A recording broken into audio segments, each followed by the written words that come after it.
The front door came off the hinges at 3:11 in the morning. I know the exact time because I have a digital clock on the nightstand that glows red in the dark, and when the sound hit, the first thing my eyes found was those numbers. 3:11. Then the shouting started. "Police! Search warrant! Everyone on the ground!" I was in bed. Boxers, a gray army t-shirt, bare feet. My brain was still 3 seconds behind my body, trying to catch up, trying to process why there were flashlight beams cutting through my bedroom like searchlights, and why someone was grabbing my arm and pulling me off the mattress onto the hardwood floor of the house I'd lived in for 5 years on Chestnut Ridge Road in Asheville, North Carolina. "Hands behind your back, now!" I'm complying. I'm not resisting. My voice came out flat, controlled. 22 years in the Army had trained that into me. The ability to stay calm when everything around you is exploding. Panic is a luxury. I never learned how to afford it. The handcuffs went on. Cold steel against my wrists, a knee in my back. My face pressed against the floor. I could smell the wood polish Celeste used every Sunday, lemon and beeswax, and I remember thinking what an absurd detail that was to notice while 2 officers were pinning me to the ground in my own bedroom. Down the hall, Ellery screamed. My daughter, 6 years old, screaming the kind of scream that turns your blood into ice water.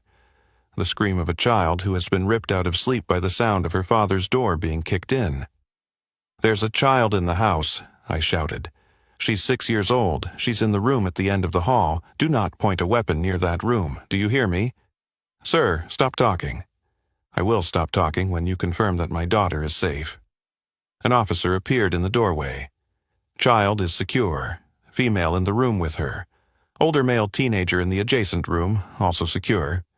Landon, my stepson, 17 years, old, senior year at Asheville High.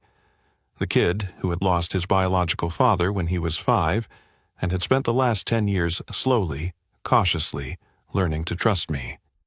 And now he was watching armed men drag me out of my house in the middle of the night. They pulled me to my feet, led me through the hallway, past Ellery's door, which was open. I could see her in there, sitting up in bed, her stuffed elephant pressed against her chest, her eyes wide and wet and fixed on me. A female officer was kneeling beside her, speaking softly. "Daddy? It's okay, baby. Everything's okay. Go back to sleep." "Why are the police here?" "It's a mistake. It'll be fixed. I love you." They pulled me past before I could hear her response. Through the living room. Past the kitchen where Landon was standing in the doorway, in sweatpants and a Nirvana t-shirt, his face a mixture of confusion and barely controlled fury. "Brennan, what the hell is going on?" "Stay with your sister, Landon. Call Judge Whitaker. His number is on the fridge. Tell him what's happening. But now, Landon, take care of Ellery." He nodded. 17 years old and steady enough to hold it together when everything was falling apart. I'd taught him that. Not with words, but with years. Years of showing up. Years of being the man who stayed when his real father couldn't. That kid was tougher than he knew. The front door was hanging off one hinge, the frame splintered where the battering ram had hit it. October air rushed in, sharp and mountain cold. I stepped onto the porch in my bare feet. The concrete was freezing. The whole street was lit up, patrol cars with their lights flashing, red and blue bouncing off the houses, the trees, the faces of my neighbors who had come outside in their robes and slippers to watch Brennan Lockridge get arrested. Doyle Prophet was standing on his porch next door. 63 years old, retired postal worker, the kind of man who knew the name of every person on every route he'd ever walked. He was in his bathrobe, holding a cup of coffee he'd apparently had time to make, which meant either he'd been awake already, or he made coffee before curiosity, which honestly sounded like Doyle. He looked at me. I looked at him. He didn't say anything. Just gave me a slight nod, like he was saying, "I don't know what this is, but I know who you are." And then I saw Celeste. My wife was standing at the end of the driveway, near the mailbox, wearing the silk robe I'd bought her for her birthday last March. Her hair was down, her feet were in slippers, and she was holding up her phone, recording. Not crying, not confused, not running toward me asking what was happening. Recording. She had the phone steady, both hands, the posture of someone who had rehearsed this. She was filming me being led out of my own house in handcuffs, in my underwear, at 3 in the morning, with my daughter screaming inside and my neighbors watching from their porches. Our eyes met. And in that half-second, I saw something I had been trained to recognize across 22 years of investigating liars, cheats, and criminals. I saw the absence of surprise. Celeste Lockridge was not surprised that the police were at our house at 3:11 in the morning. She was not surprised that I was in handcuffs. She was not surprised because she already knew. I didn't say anything to her. Didn't ask why she was recording, didn't accuse, didn't plead. I filed it. The way I had filed 10,000 observations across 2 decades of criminal investigations. I filed her steady hands, her dry eyes, her position at the end of the driveway where the angle was perfect for capturing the full scene, and I put it in the mental folder I was already building. The officer guided me into the back of a patrol car. The door closed. Through the window I watched Celeste lower her phone, turn, and walk back toward the house. She didn't look at the patrol car, didn't look at me. She walked with the measured steps of a woman who had completed a task and was moving on to the next item on her list. 3:11 a.m. That's when they came through the door. By 3:24 a.m., I was in the back of a patrol car. 13 minutes to dismantle a man's life.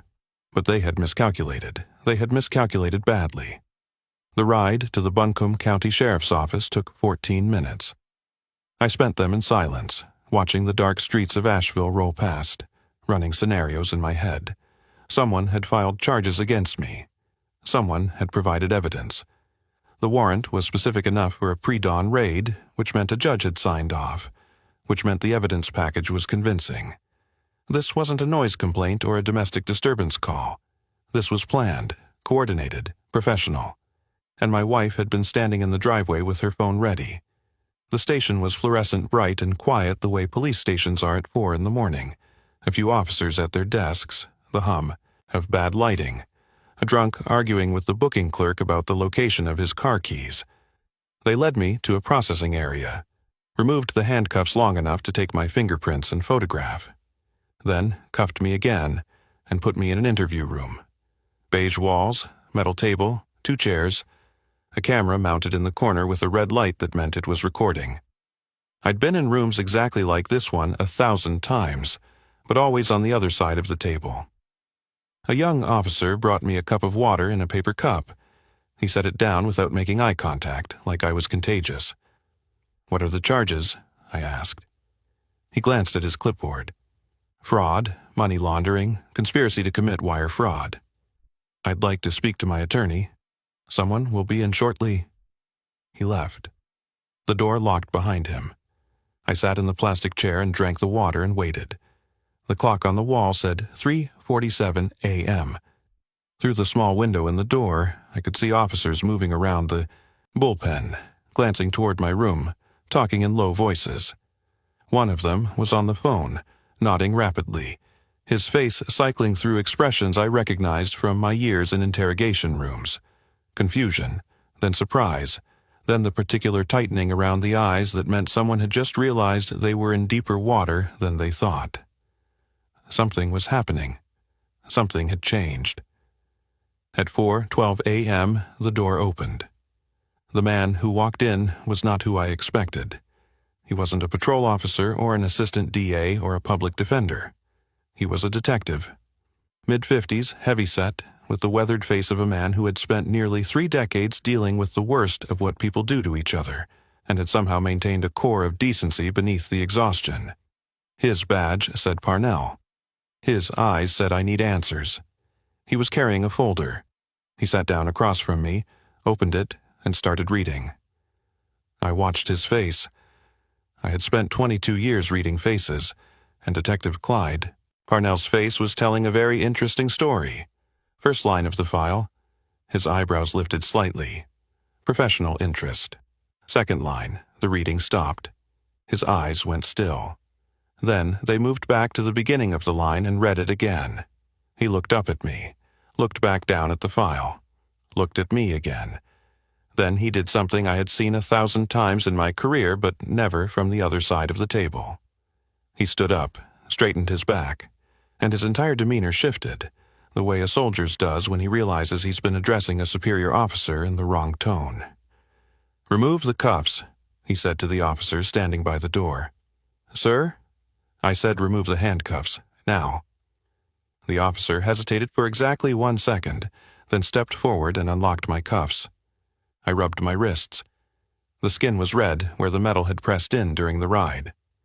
Detective Parnell sat back down, closed the folder, placed both hands flat on the table, and asked me a question that made the officer by the door take a physical step backward. "Mr. Lockridge, you spent 22 years as a special agent with the United States Army Criminal Investigation Division. You held a top-secret security clearance.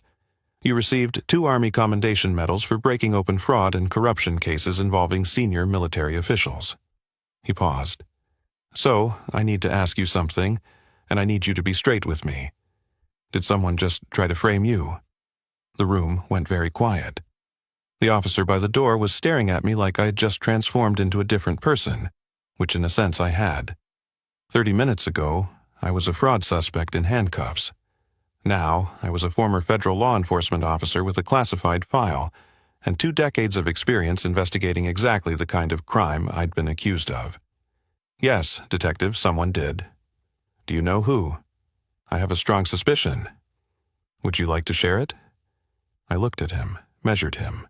22 years of reading people told me that Clyde Parnell was honest, thorough, and deeply uncomfortable with the idea that his department had just executed a pre-dawn raid on a man who had spent his career on their side of the law. "The evidence package that generated this warrant," I said. "Who submitted it?" Parnell opened the folder again. "Anonymous tip. Called in 4 days ago. Detailed allegations of money laundering through a forensic accounting business. The tipster also claimed the suspect was actively destroying evidence and preparing to flee the state, which is why the judge authorized an emergency warrant for pre-dawn execution. Supporting documentation was mailed to the department. Financial records, bank statements, client files showing fraudulent transactions. Mailed, not emailed, physical documents. Correct. Because physical documents are harder to trace digitally. Whoever sent this knows enough about investigations to avoid electronic footprints." Paused. "And the claims about evidence destruction and flight risk were designed specifically to justify the kind of raid that happened tonight. A dramatic public arrest. The kind that would be devastating to someone's reputation and custody position if, say, their spouse happened to record it." Parnell's eyes narrowed. He was following me. "May I see the evidence package?" Parnell hesitated. This was irregular. Suspects don't review their own evidence files, but I wasn't a typical suspect and he knew it. I shouldn't. "Detective, I spent 22 years doing exactly what you do. I investigated fraud for the federal government across 3 continents. I have testified in over 40 military tribunals. I can look at that evidence package and tell you within 15 minutes whether it's genuine or fabricated." He stared at me for a long moment. Then he pushed the folder across the table. I opened it. 26 pages of financial documents, bank statements, client invoices, transaction records, all supposedly from my forensic accounting business. I began reading the way I had read 10,000 evidence packages before, not for content but for construction. Not what the documents said, but how they were made. It took me 8 minutes. "These are forgeries," I said. "How can you tell?" 3 ways. I pulled out a bank statement and held it up. First, formatting. This statement is supposed to be from First Horizon Bank, where I actually have my business account, but the header font is Calibri. First Horizon uses a proprietary font on their statements called F.H. Sans.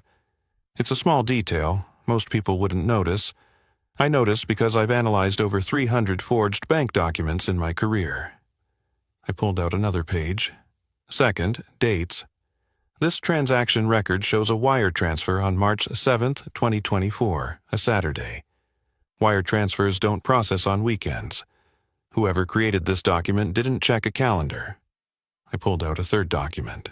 Third, and this is the one that tells me exactly who did this. This client invoice has my business letterhead, my logo, my address, my tax ID number, but the tax ID is wrong. It's off by 1 digit. The last number should be a 4, not a 6. Someone had access to my business documents, close enough access to copy almost everything correctly, but they made one mistake. I set the documents down. Detective, the person who created these forgeries had intimate access to my financial records, my business files, and my personal information. They knew enough to build a convincing package, but not enough to avoid the mistakes that a trained investigator would catch in under 10 minutes. And you know who that person is? My wife. Parnell leaned back. That's a significant accusation. It is, and I can prove it. But first, I need to ask you something. The anonymous tip that started this, do you have the phone records? The call came from a prepaid cell phone, untraceable. Prepaid. Phones are purchased somewhere. Every Walmart, every gas station, every convenience store that sells them has security cameras. Pull the purchase records for prepaid phones in Buncombe County in the 2 weeks before the tip was called in. Cross-reference with my wife's vehicle, a 2021 white Lexus RX, plate number CLA 4471. I guarantee you'll find her on camera. Parnell was writing now, fast. Second, the documents that were mailed to your department. They were printed somewhere. Check the metadata on any digital files included in the package. If there were none, check the paper stock, the toner signatures, the print alignment. My wife doesn't have a printer at home. She uses the one at her office, Henderson and Cole Appraisal Group on Patton Avenue. That printer will have a digital log. How do you know she doesn't have a printer at home? Because I'm a forensic accountant, detective. I notice what's in my house, there's no printer. She uses mine for personal documents. These weren't printed on mine. The toner density is wrong. Parnell stopped writing, looked at me with an expression I recognized. It was the expression of a detective who had just realized he was sitting across from someone who was better at this than he was. Not an insult, just a fact. Mr. Lockridge, I've been doing this for 28 years. I've never had a suspect dismantle their own case file from the other side of the table. I'm not a suspect, detective. I'm a target. There's a difference. Why would your wife frame you for fraud? Because she's committing fraud herself, and she needed to neutralize me before I figured it out. Let me tell you about Celeste. Because this isn't a story about a man who married a monster. I didn't marry a monster. I married a woman who became one. Slowly, the way rust forms on a good piece of steel. Invisible at first, then everywhere. I met Celeste Arnault in the spring of 2014. I was 36 years old, still active duty, stationed at Fort Liberty in North Carolina, with periodic assignments that took me overseas for weeks at a time. I'd been Army CID for 17 years by then, and the work was starting to weigh on me. Not the danger, but the endless procession of people who had been betrayed by people they trusted, colonels stealing from their own units, contractors defrauding the government, marriages destroyed by secrets and lies.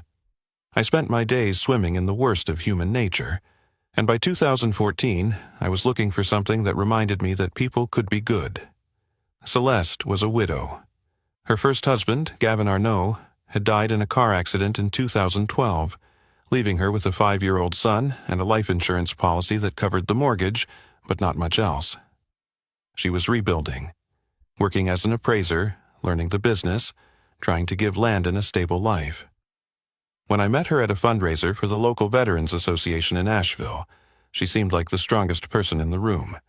Not loud strong. Quiet strong. The kind of strength that comes from having survived something that should have broken you and deciding to keep walking anyway. We talked for 2 hours that night. She asked about my service. I told her the parts I could tell. She asked about the parts I couldn't tell, and I told her those had shaped me more than the ones I could.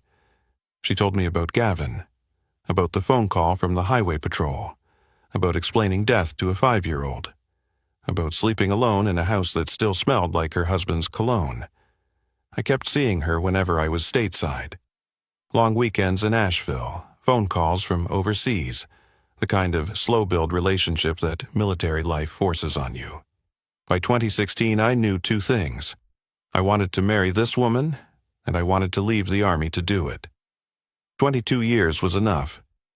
I put in my retirement papers, and on October 19th, 2016, 3 months after my last day in uniform, we were married.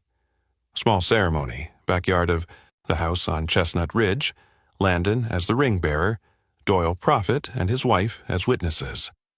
After retirement, I set up shop as a private forensic accountant. The skills translated perfectly. Instead of investigating military fraud, I helped small businesses and individuals uncover financial theft, embezzlement, tax fraud. Asheville was the right size for it, big enough to have clients, small enough that reputation mattered. Ellery came in August 2018, and for a while, for a few years, life was good. Not perfect. Military men don't do perfect, but good, stable. The kind of life I had spent 22 years in uniform dreaming about. The change started in 2022. Celeste got promoted at the appraisal firm.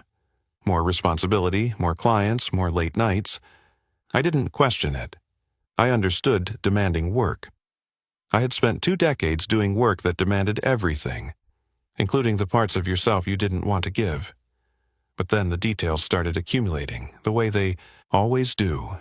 Not big things, not dramatic revelations, just small inconsistencies that pricked at the part of my brain that had spent 22 years being paid to notice exactly this kind of thing. A deposit in our joint account for $4,200 that didn't match any invoice from her firm. Bonus, she said. Her firm didn't do mid-year bonuses. I checked. A second phone in her purse. Work phone, she said. Her firm didn't issue work phones. I checked that too. Late nights that coincided with specific property closings. Calendar entries that were deleted and re-entered with different times. A receipt from a restaurant in Hendersonville on a night she said she was working at the office, 2 wine glasses. I noticed all of it, filed all of it. And I did what I had been trained not to do. I gave her the benefit of the doubt. Because she was my wife. Because I loved her. Because the same instincts that had made me one of the Army's best investigators were the same instincts I had, deliberately, foolishly, turned off when I came home every night. That was my mistake. The only mistake I made. I trusted her more than I trusted myself. At 6:15 a.m., while I was still at the station working through the evidence with Detective Parnell, my phone rang. Judge Whitaker. Brennan, I just got a very alarming phone call from a very alarmed 17-year-old. Are you in custody? Was. They removed the cuffs about 2 hours ago. I'm at the sheriff's office, but I'm not under arrest. The charges are fabricated. I'm working with the detective to unravel it. You're working with the detective at the station where you were just arrested. A pause. Only you, Brennan. Only you could get arrested at 3 in the morning and be consulting by 5. Can you get down here? I'm going to need legal representation when this moves forward. I'm already in the car. I'll bring coffee. The real kind, not whatever they serve in that building. Judge arrived at 6:40 a.m. with 2 large coffees from the Summit on Biltmore Avenue and a legal pad he'd already started filling with notes based on what Landon had told him on the phone. He was 61, silver-haired, the kind of Southern lawyer who called everyone son and darling, regardless of age or gender, and who had a mind like a bear trap wrapped in a velvet glove. Detective Parnell, Judge said, extending his hand. I'm representing Mr. Lockridge. I understand my client has been busy dismantling your case from the inside. How's that going? Parnell almost smiled. Your client is very thorough. He's Army CID. They train them to be thorough the way they train surgeons to be precise. He turned to me. Walk me through it. I walked him through everything. The forged documents, the formatting errors, the weekend wire transfer, the wrong tax ID, my suspicion about Celeste, the prepaid phone, the printer logs. Judge listened, taking notes, nodding at specific points. When I finished, he set down his pen and looked at Parnell. Detective, my client has provided you with a roadmap to the actual criminal. I assume you'll be following it. We've already started. I have officers pulling security footage from Walmart locations within a 20-mile radius. We're subpoenaing the printer logs from Henderson and Cole, and I've requested a trace on the prepaid phone's call history." "Good." Judge turned to me. "Now tell me the part you haven't told the detective yet." "What part?" "The part about why your wife is framing you, not the how, the why. What is she hiding?" I took a breath. "I believe Celeste has been involved in a real estate appraisal fraud scheme, inflating property valuations on specific transactions to benefit a third party. I've noticed financial irregularities for months, but haven't had time to fully investigate." "Who's the third party?" "An attorney named Vaughn Tillery, estate and property law. His name has appeared on closing documents for at least 4 properties that Celeste appraised in the last 2 years. The appraised values on those properties were significantly higher than comparable sales in the area." "How significantly?" 20 to 40%. On properties worth between $800,000 and $1.5 million. That's a spread of $160,000 to $600,000 per transaction. Parnell was writing again. "You're saying your wife has been committing the exact crime she accused you of." "I'm saying she's been committing the crime, and when she realized I might figure it out, she decided to put me in a cage first." "The best defense is a good offense," Judge said quietly. "Frame the investigator before he can investigate." Classic. "Except she forgot one thing," I said. "I'm very good at what I do." By 10 a.m., the case had inverted completely. Parnell's team pulled security footage from the Walmart on Tunnel Road, showing Celeste purchasing a prepaid phone on October 3rd, 11 days before my arrest. Her white Lexus was clearly visible in the parking lot. The timestamp matched the purchase receipt recovered from the store's records. The print logs from Henderson and Cole showed that 28 pages of documents had been printed on the office's Xerox machine on September 29th at 9:47 p.m., well after business hours. Celeste's keycard had been used to enter the building at 9:31 p.m., and then Maren Stokes called back. I had called Maren at 7 a.m. She was still active CID, stationed at Fort Liberty, and she owed me a favor from a case we'd worked together in 2015, involving a procurement colonel who had been skimming contract funds for 6 years. Maren had found the paper trail. I had testified at the tribunal.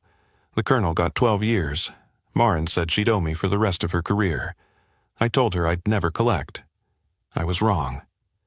"Brennan, I ran the name you gave me. Vaughn Tillery. He's not just an attorney." Maren's voice had the controlled intensity I remembered from our years working together. "He was investigated by the North Carolina State Bar in 2019 for suspicious closing practices. The investigation was dropped for insufficient evidence. But the file is still open. And here's the interesting part. He's connected to a network of shell companies registered in Delaware. 3 of them have received wire transfers from accounts associated with Henderson and Cole Appraisal Group in the last 18 months. How much? Total across the 3 shells? $1.4 million, give or take. 14 transactions. $1.4 million. My wife and her partner had been running a fraud operation under my nose for nearly 2 years, and when I got too close, they tried to bury me under the exact crime they were committing. I gave Maren's findings to Parnell. He contacted the State Bureau of Investigation. By noon, the SBI had opened a formal investigation into Vaughn Tillery and Celeste Lockridge. At 2:15 p.m., I drove home. I had been gone for 11 hours. 11 hours since they had dragged me out of my bed and put me in the back of a car. 11 hours since my daughter had screamed, and my stepson had stood in the hallway trying to hold the world together, and my wife had stood in the driveway recording my humiliation on her phone. I pulled into the driveway. The front door had been temporarily repaired, plywood where the frame had splintered. Doyle Prophet was on his porch. He raised his coffee cup in a silent salute. I nodded back. I walked inside. Celeste was in the kitchen, pacing, phone in her hand. She was expecting me to be in jail. She was expecting a phone call from a booking clerk, a bail hearing, a process that would take days and give her time to prepare her next move, file for divorce, claim the house, petition for emergency custody, paint me as a criminal while the charges hung over my head. Instead, I walked through the door. She froze. The phone stopped mid-pace. Her face went through a rapid sequence of emotions that I cataloged the way I had cataloged 10,000 faces in interrogation rooms across the world. Surprise, confusion, fear, and then, underneath all of it, the particular stillness of a person who realizes that the trap they set has just closed on their own leg. "You're home," she said. "How are you home? They arrested you." They did. The charges were fabricated. The evidence was forged. The detective figured it out. Or rather, I figured it out and the detective agreed. She said nothing. Her grip on the phone tightened. "You should call Vaughn," I said. "Tell him to get a good lawyer. He's going to need one." I paused. "And Celeste? So are you." She stared at me. I stared back.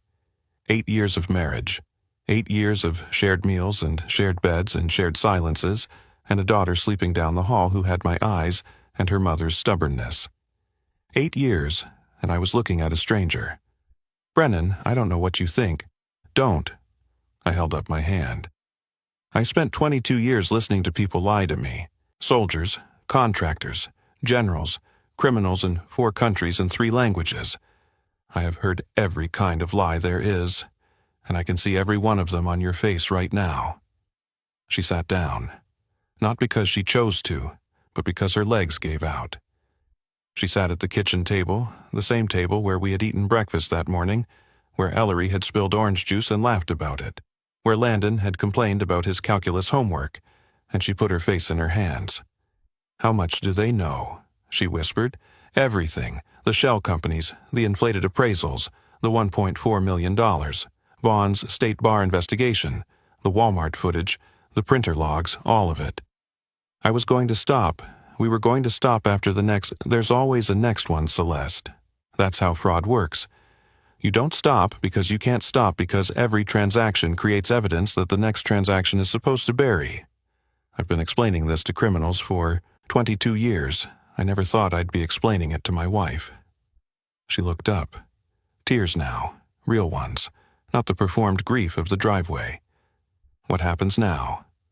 Now, the SBI builds their case. They'll arrest Vaughn first, probably within the week. You'll be next. Judge Whitaker will represent me in any proceedings related to the false charges, which will be dismissed. And then we'll deal with custody. Brennan, please. Ellery, Landon. Ellery and Landon are my concern now, not yours. Landon isn't even yours legally. He's my son. Landon is 17 years old. In this state, he can choose where he lives, and we both know who he's going to choose. That landed. I saw it hit her like a physical blow, because she knew I was right. Landon had lost one father at age 5 and had spent 10 years building a bond with another. He called me Brennan, not Dad, because we had agreed early on that his father's memory deserved that respect, but he came to me when he needed advice. He sat with me on the porch when he was upset. He asked me to teach him to drive, to help him with his college essays, to show him how to change the oil in the old Jeep I'd bought him for his 16th birthday. Celeste was his mother, but I was his anchor. "I'm sorry," she said. "I know." I didn't want it to go this far. Vaughn said the anonymous tip would just create enough confusion to buy us time. He said you'd be released on bail within a day and the charges would eventually be dropped. He said, Vaughn said what he needed to say to keep you compliant. That's what people like Vaughn do. They use people. I looked at her. He used you, Celeste. The same way he used those shell companies and those inflated appraisals. You were a tool, and when you stopped being useful, he would have discarded you. I've seen it 100 times. She didn't argue. Maybe because she knew I was right. Maybe because she was too tired to fight. Or maybe because somewhere underneath the fear and the guilt and the desperation, there was still a small piece of the woman I had married, the woman who had survived her husband's death and raised a son alone and rebuilt her life from the ground up. And that woman knew that what she had done was unforgivable. I left the kitchen, went to Ellery's room. She was sitting on her bed with Landon, who was reading to her from a picture book about a bear who goes on an adventure. She looked up when I walked in. "Daddy, are you okay?" "I'm okay, sweetheart." "The police broke our door." I know, I'm going to fix it. Landon stayed with me the whole time. He said everything would be fine. I looked at Landon. He looked back at me. There was a conversation in that look, the kind that doesn't need words. I'm proud of you. I know. Are you okay? I will be. What's going to happen? I'll handle it. Thank you, Landon, I said. Yeah.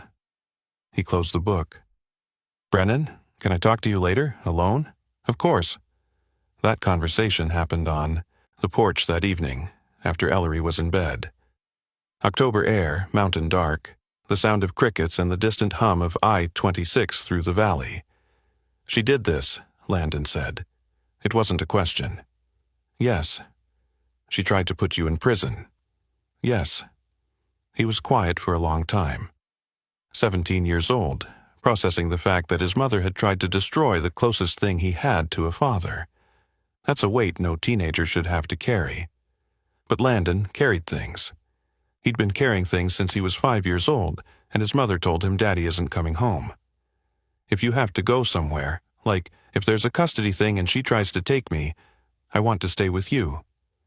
That's your choice, Landon, and I'll support whatever you decide. I just decided. Okay. And Ellery should stay with you too. She's safer with you. I know. More silence. Then quietly, you know I don't call you Dad. I know, and I've never needed you to. But you are. You know that, right? Whatever happens with her, whatever she did, you're my dad. You have been for a long time. I didn't say anything, couldn't.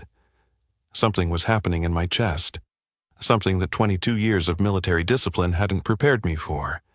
I put my arm around his shoulders and we sat there on the porch in the dark. Two people who had chosen each other, and that was enough. The arrests came 10 days later. Vaughn Tillery was picked up at his office on Haywood Street on a Tuesday morning. The SBI agents walked him out past his secretary, his paralegal, and two clients who were sitting in the waiting room. He was charged with 14 counts of wire fraud, money laundering, and conspiracy. Celeste was arrested the following day, at the house. I made sure Ellery was at school and Landon was at a friend's house. I didn't want them to see it. I had seen enough people get arrested in my career to know that the image never leaves you, and my children had already seen more than they should have.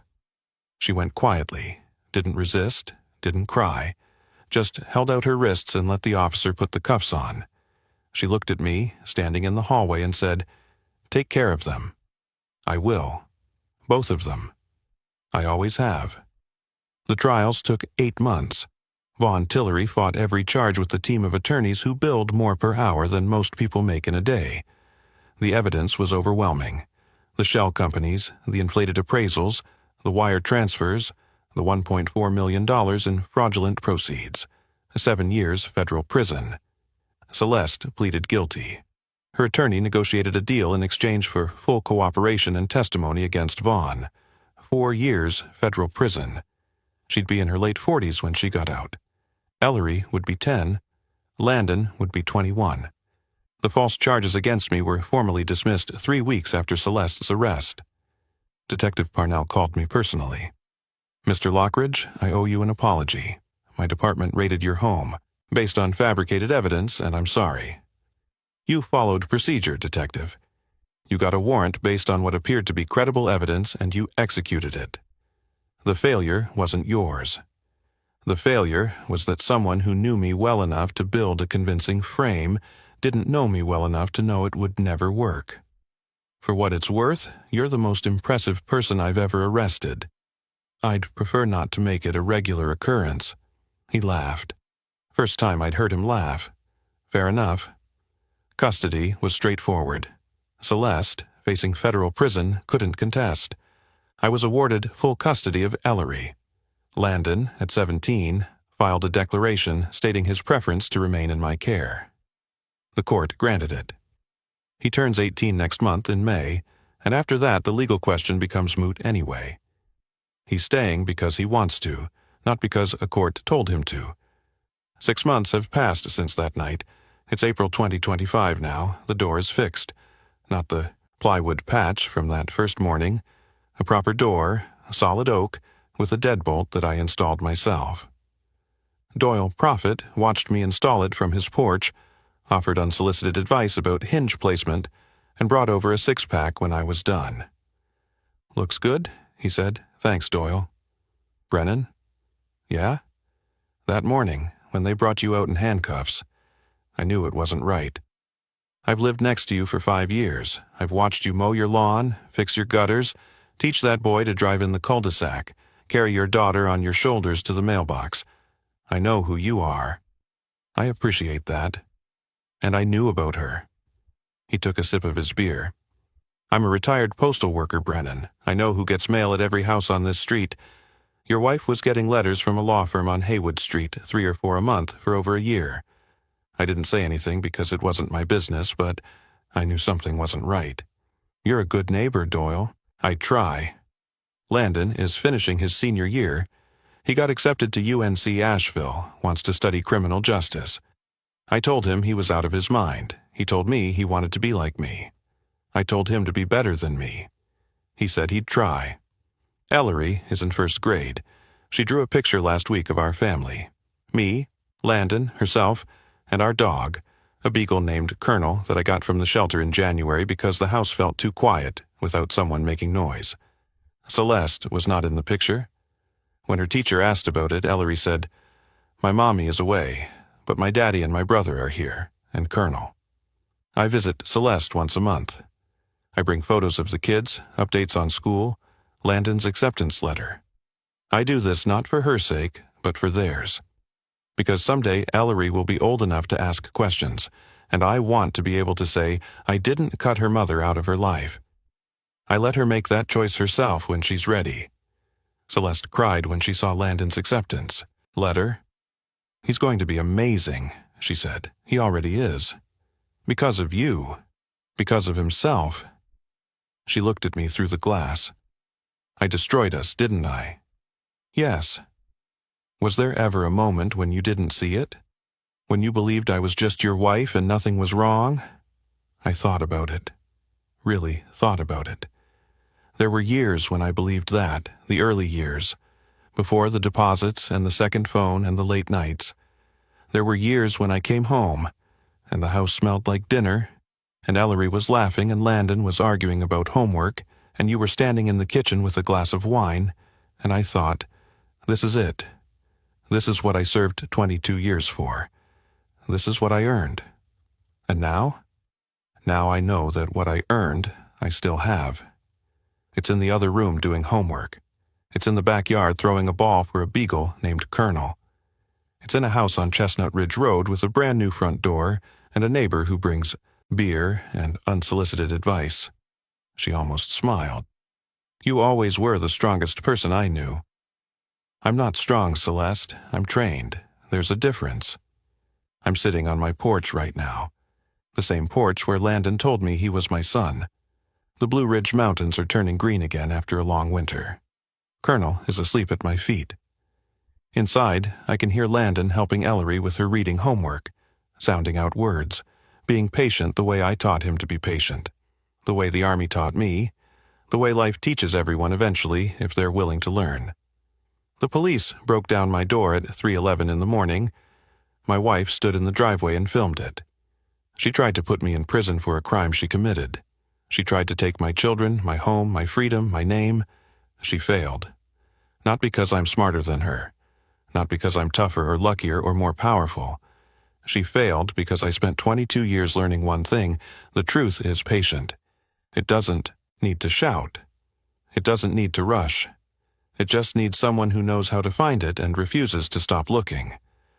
I found it at 4:12 in the morning, sitting in a police station in my boxers and a gray Army t-shirt, reading forged documents with a detective who had the decency to listen.